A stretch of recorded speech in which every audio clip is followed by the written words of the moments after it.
ভূতের গল্প, লেখক রাজশেখর বসু। আজকের গল্প মহেশের মহাযাত্রা। শিব চতুর্দশীর রাত্রে মহেশ মিত্তির আর হরিনাথ কুণ্ডু মানিকতলায় গেলেন। জায়গাটা তখন বড়ই ভীষণ খারাপ ছিল। রাস্তায় আলো নেই, দুধারে বাবলা গাছে আরও অন্ধকার করেছে। সমস্ত নিস্তব্ধ, কেবল মাঝে মাঝে পেঁচার ডাক শোনা যাচ্ছে। হোঁচট খেতে খেতে দুজনে নতুন খালের ধারে পৌঁছলেন।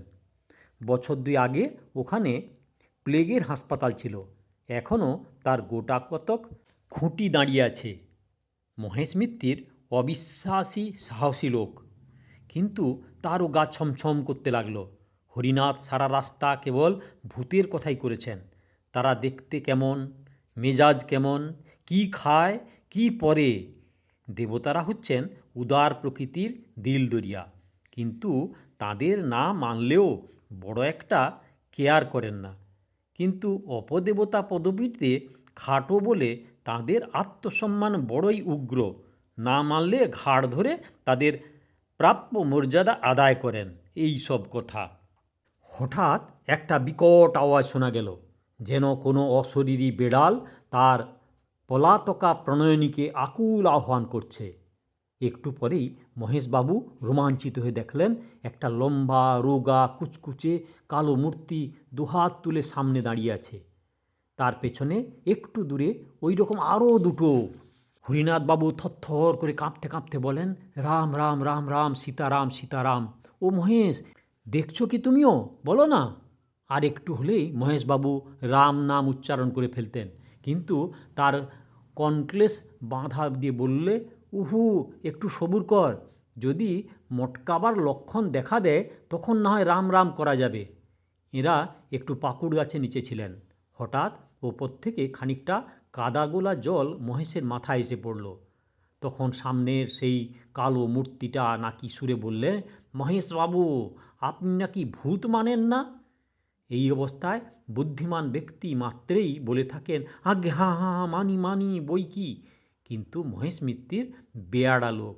হঠাৎ তার কেমন একটা খেয়াল হলো, ধাঁ করে এগিয়ে গিয়ে ভূতের কাঁধ খামচে ধরে জিজ্ঞেস করলো, কোন ক্লাস? ভূত থতমত খেয়ে জবাব দিলে, second year sir. Roll number কত? ভূত করুণ নয়নে হরিনাথের দিকে চেয়ে জিজ্ঞাসা করলে, বলি স্যার, বলি স্যার। হরিনাথের মুখে রাম রাম ভিন্ন কথা নেই। পেছনের দুটো ভূত অদৃশ্য হয়ে গেল। পাকুড় গাছে ছিল যে টুপ করে নেমে এসে পালিয়ে গেল। তখন বেগতিক দেখে সামনের ভূতটি ঝাঁকুনি দিয়ে মহেশের হাত ছাড়িয়ে চোঁচা দৌড় মারলে। মহেশ মিত্তির হরিনাথের পিঠে একটা প্রচণ্ড কিল মেরে বললেন, জোচ্চোর। হরিনাথও পাল্টা কিল মেরে বললে, আহাম্মক। নিজের নিজের পিঠে হাত বুলোতে বুলোতে দুই বন্ধু বাড়িমুখো হলেন। আসল ভূত যারা আশেপাশে লুকিয়েছিল তারা মনে মনে বললে, আজই রজনীতে হয়নি সময়। পরদিন কলেজে হুলুস থুলুস বেঁধে গেল। সমস্ত ব্যাপার শুনে প্রিন্সিপাল ভয়ঙ্কর রাগ করে বললেন, অত্যন্ত শেমফুল কাণ্ড। দুজন নামজাদা অধ্যাপক একটা তুচ্ছ বিষয় নিয়ে হাতাহাতি। হরিনাথ, তোমার লজ্জা নেই? হরিনাথবাবু ঘাড় চুলকে বললেন, আগে আমার উদ্দেশ্যটা ভালোই ছিল। মহেশকে রিফর্ম করার জন্য যদি একটু করেই থাকি তাতে দোষটা কি? হাজার হোক আমার বন্ধু তো। মহেশবাবু গর্জন করে বললেন, কে তোমার বন্ধু? প্রিন্সিপাল বললেন, মহেশ, তুমি চুপ করো। উদ্দেশ্য যাই হোক, কলেজের ছেলেদের এর ভিতর জড়ানো একেবারে অমার্জনীয় অপরাধ। হরিনাথ, তুমি বাড়ি যাও, তোমার সাসপেন্ড করলুম। আর মহেশ, তোমাকেও সাবধান করে দিচ্ছি, আমার কলেজে ভুতুড়ে তর্ক তুলতে পারবো না। মহেশবাবু উত্তর দিলেন, যে প্রতিশ্রুতি দেওয়া শক্ত। সব রকম কুসংস্কার দূর করাই আমার জীবনের ব্রত। তবে তোমাকে সাসপেন্ড করলুম। অন্যান্য অধ্যাপকরা চুপ করে সমস্ত শুনছিলেন। তারা প্রিন্সিপালের হুকুম শুনে কোনো প্রতিবাদ করলেন না, কারণ সকলেই জানতেন যে তাদের কর্তার রাগ বেশিক্ষণ থাকে না। মহেশবাবু তার বাসায় ফিরে গেলেন। হরিনাথের উপর প্রচণ্ড রাগ। হতভাগা একটা গভীর তত্ত্বের মীমাংসা করতে চায় জুয়াচুরি দ্বারা। সে আবার ফিলোজফি পড়ায়। এমন অপ্রত্যাশিত আঘাত মহেশবাবু কখনো পাননি। মানুষের মন যখন নিদারুণ ধাক্কা খায় তখন সে তার ভাব ব্যক্ত করার জন্য উপায় খোঁজে। কেউ কাঁদে, কেউ তর্জন গর্জন করে, কেউ কবিতা লেখে। একটা তুচ্ছ কোঁচ বকের হত্যাকাণ্ড দেখে মহর্ষি বাল্মীকির মনে যে ঘা লেগেছিল তাই প্রকাশ করার জন্য তিনি হঠাৎ দুছত্র শ্লোক রচনা করে ফেললেন। মা নিষাদ প্রতিষ্ঠনং তমঃ ইত্যাদি। তারপর 7 কাণ্ড রামায়ণ লিখে তাঁর ভাবের বোঝা নাবাতে পেরেছিলেন। আমাদের মহেশ মিত্তির চিরকাল নীরস অঙ্কশাস্ত্রের চর্চা করে এসেছেন। কাব্যের কিছুই জানতেন না, কিন্তু আজ তাঁরও মনে সহসা একটা কবিতার অঙ্কুর গজগজ করতে লাগলো। তিনি আর বেগ সামলাতে পারলেন না। কলেজের পোশাক না ছেড়েই বড় একখানা আলজেব্রা খুলে তার প্রথম পাতায় লিখলেন, হরিনাথ কুণ্ডু খাই তার মুন্ডু।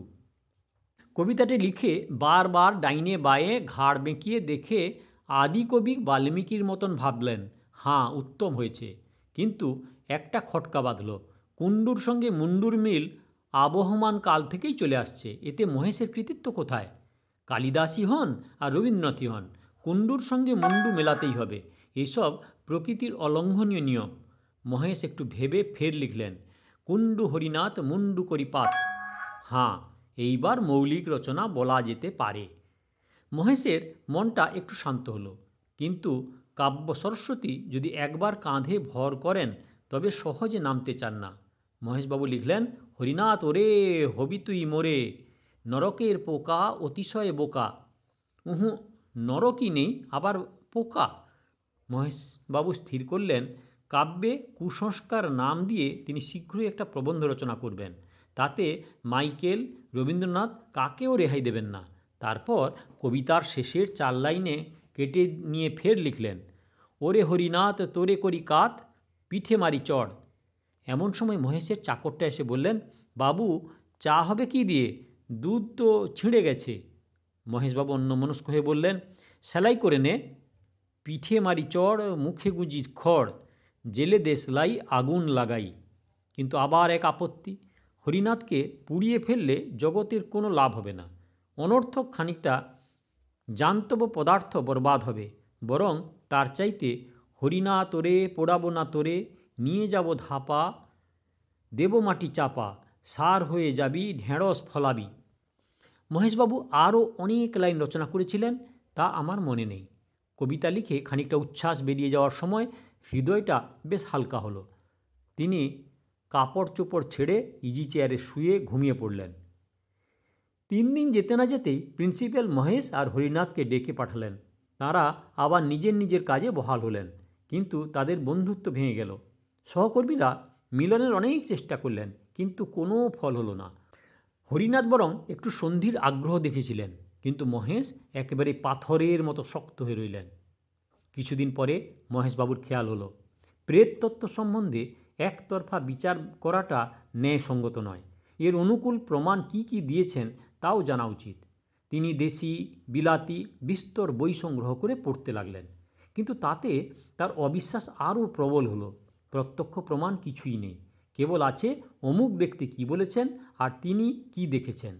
বাঘের অস্তিত্বে মহেশের সন্দেহ নেই, কারণ জন্তুর বাগানে গেলেই দেখা যায়।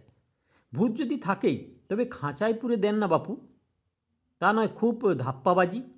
প্রেততত্ত্ব চর্চা করে মহেশবাবু বেজায় চটে উঠেছেন। শেষটা এমন হলো যে ভূতের গোষ্ঠীকে গালাগাল না দিয়ে তিনি জল গ্রহণ করতেন না। পড়ে পড়ে মহেশবাবুর মাথা গরম হয়ে উঠল। রাত্রে ঘুম হলো না, কেবল স্বপ্ন দেখেন ভূতে তাকে ভ্যাংচাচ্ছে। এমন স্বপ্ন দেখেন বলে নিজের উপরও তার রাগ হতে লাগলো। ডাক্তার বললেন, পড়াশুনো বন্ধ করুন, বিশেষ করে ওই ভুতুড়ে বইগুলো যা মানেন না তার চর্চা করেন কেন? কিন্তু ওই সব বই পড়া মহেশের এখন একটা নেশা হয়ে দাঁড়িয়েছে। পড়লেই রাগ হয়, আর সেই রাগই তার সুখ। অবশেষে মহেশ মিত্তির কঠিন রোগে শয্যাশয়ী হয়ে পড়লেন। দিন দিন শরীর ক্ষয়ে যেতে লাগলো, কিন্তু রোগটা ঠিক নির্ণয় হলো না। সহকর্মীরা প্রায় এসে তাঁর মুখ দর্শন করলেন না। 7-8 মাস কেটে গেল। শীতকাল, রাত 10টা। হরিনাথবাবু শোয়ার উদ্যোগ করছেন। এমন সময় মহেশের চাকর এসে খবর দিল যে তার বাবু ডেকে পাঠিয়েছেন, অবস্থা বড় খারাপ। হরিনাথ তখনই হাতিবাগানের মহেশের বাসায় ছুটলেন। মহেশের আর দেরি নেই, মৃত্যুর ভয় নেই। বললেন, হরিনাথ তোমায় ক্ষমা করলুম, কিন্তু ভেবো না যে আমার মন কিছুমাত্র বদলাচ্ছে। এই রইল আমার উইল, তোমাকে ওছি নিযুক্ত করেছি। আমার পৈতৃক 10,000 টাকার কাগজ ইউনিভার্সিটিতে দান করেছি।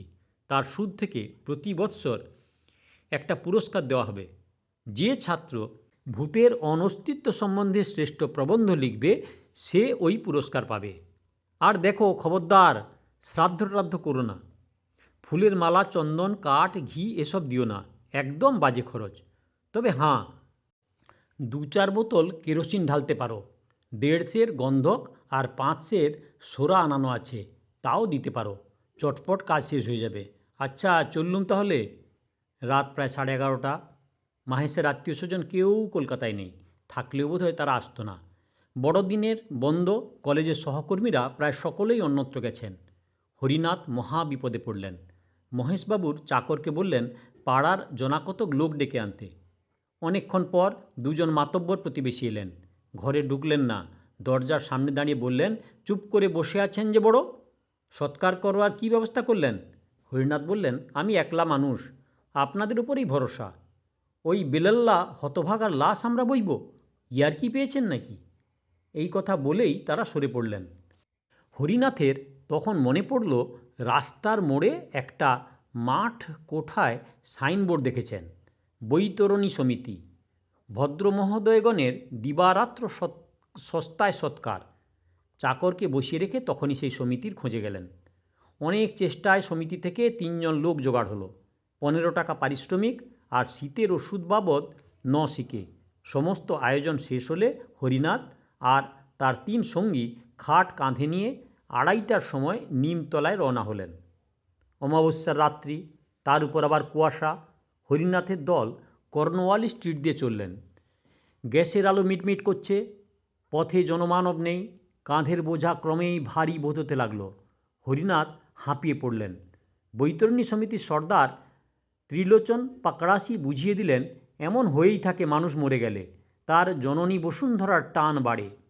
হরিনাথ একলা নয়, তার সঙ্গীরা সকলেই সেই শীতে গলদঘর্ম হতে লাগল। খাট নামিয়ে খানিক জিরিয়ে আবার যাত্রা। কিন্তু মহেশ মিত্রের ভার ক্রমশই বাড়ছে, পা আর এগোয় না। পাকড়াশি বললেন, ঢের ঢের বয়েছি মশাই, এমন জগদ্দল মোড়া কখনো কাঁধে করিনি। দেহটা তো শুকনো, লোহা খেতেন বুঝি? 15 টাকায় হবে না মশাই, আরও 5 টাকা চাই। হরিনাথ তাতেই রাজি, কিন্তু সকলে এমন কাবু হয়ে পড়েছে যে 2 পা গিয়ে আবার খাট নামাতে হয়। হরিনাথ ফুটপাথে এলিয়ে পড়লে বৈতরণীর 3জন হাঁপাতে হাঁপাতে ঘামতে লাগলো। ওঠার উপক্রম করেছেন, এমন সময় হরিনাথের নজর পড়ল কুয়াশার ভেতর দিয়ে একটা আবছায়া তাদের দিকে এগিয়ে আসছে। কাছে এসে দেখলেন কালো র্যাপার মুড়ি দেওয়া একটা লোক। লোকটি বললে, আপনারা হাঁপিয়ে পড়েছেন দেখছি, বলেন তো আমি কাঁদি। হরিনাথ ভদ্রতার খাতিরে 2-1বার আপত্তি জানালেন, কিন্তু শেষটায় রাজি হলেন। লোকটা কোন জাত তার জিজ্ঞেস করলেন না, কারণ মহেশ মিত্রের এ বিষয়ে চিরকাল সমদর্শী। এখন তো কথাই নেই। তাছাড়া যে লোক উপযাচক হয়ে শ্মশানযাত্রার সঙ্গী হয় সে তো বান্ধব বটেই। ত্রিলোচন পাকড়াশি বললেন, কাঁধ দিতে চাও দাও, কিন্তু বখরা পাবে না বলে রাখছি। আগন্তুক বললে, বখরা চাই না। এবার হরিনাথকে কান দিতে হলো না, তার জায়গায় নতুন লোকটি দাঁড়ালো। আগের চেয়ে যাত্রাটা একটু দ্রুত হলো, কিন্তু কিছুক্ষণ পরে আর পা চলে না। ফের খাট নামিয়ে বিশ্রাম। পাকড়াশি বললে, 20 টাকার কাজ নয় বাপু, এ হলো মোষের গাড়ির বোঝা, আরও 5 টাকা চাই। এমন সময় আবার একজন পথিক এসে উপস্থিত, ঠিক প্রথম লোকটির মতন কালো র্যাপারের গায়ে। এও খাট বইতে প্রস্তুত। হরিনাথ দ্বিধা না করে তার সাহায্য নিলেন। এবার পাকড়াশি মশাই রেহাই পেলেন। খাট চলেছে আর একটু জোরে, কিন্তু কিছুক্ষণ পরে আবার ক্লান্তি। মহেশের ভার অসহ্য হয়ে উঠেছে। তার দেহে কিছু ঢোকেনি তো? খাট নামে আবার সবাই দম নিতে লাগল। কে বললে শহরের লোক স্বার্থপর। হঠাৎ একজন সহায় এসে হাজির, সেই কালো র্যাপার গায়ে। হরিনাথের ভাববার অবসর নেই, বললেন, চল চল। আবার যাত্রা, আরও একটু জোরে। তারপর ফের খাট নামাতে হলো। এই যে চতুর্থ বাহক এসে হাজির, সেই কালো র্যাপার। এরা কি মহেশকে বইবার জন্যেই এই 3 প্রহর রাত্রে পথে বেরিয়েছে? হরিনাথের আশ্চর্য হওয়ার শক্তি নেই। বললেন, উঠাও খাট, চলো জলদি। চারজন অচেনা বাহকের কাঁধে মহেশের খাট চলেছে, পেছনে হরিনাথ আর বৈতরণী সমিতির 3 জন। এইবার গতি বাড়ছে, খাট হনহন করে চলছে। হরিনাথ আর তার সঙ্গীদের ছুটতে হলো। আরে এত তাড়াতাড়ি কেন, একটু আসতে চলো। কেই বা কথা শোনে, ছুট ছুট। আবার কোথায় নিয়ে যাচ্ছ? থামো থামো, বিডন স্ট্রিট ছাড়িয়ে গেল যে। লোকগুলো কি শুনতে পায় না? ওহে পাকড়াসি, থামাও না ওদের। কোথায় পাকড়াসি? তিনি বিচক্ষণ লোক, ব্যাপারটা বুঝে টাকার মায়া ত্যাগ করে সদলে পালিয়েছে। মহেশের খাট তখন বেগে ছুটছে। হরিনাথ পাগলের মতো পিছু পিছু দৌড়াচ্ছে। কর্নওয়ালি স্ট্রিট, গোলদিঘি, বউবাজারের মোড় সব পার হয়ে গেল। কুয়াশা ভেদ করে সামনে সমস্ত পথ ফুটে উঠেছে। এ পথের কি শেষ নেই? রাস্তা কি ওপরে উঠেছে না নিচে নেমেছে? এ কি আলো অন্ধকার? দূরে ও কি দেখা যাচ্ছে? সমুদ্রের ঢেউ না চোখের ভুল? হরিনাথ ছুটতে ছুটতে নিরন্তর চিৎকার করছে, থামো থামো থামো থামো। ও কি খাটের উপর উঠে বসেছে কে? মহেশ, মহেশই তো। কি ভয়ানক! দাঁড়িয়েছে ছুটন্ত খাটের উপর, খাড়া হয়ে দাঁড়িয়েছে, পেছন ফিরে লোকাচারের ভঙ্গিতে হাত নেড়ে বলছে। দূর দূরান্ত থেকে মহেশের গলার আওয়াজ এলো, হরিনাথ, ও হরিনাথ, ও হে হরিনাথ। কি এই যে আমি। ও হরিনাথ, আছে আছে, সব আছে, সব সত্যি। মহেশের খাট অগোচর হয়ে গেল। তখনও তার ক্ষীণ কণ্ঠস্বর শোনা যাচ্ছে, আছে আছে।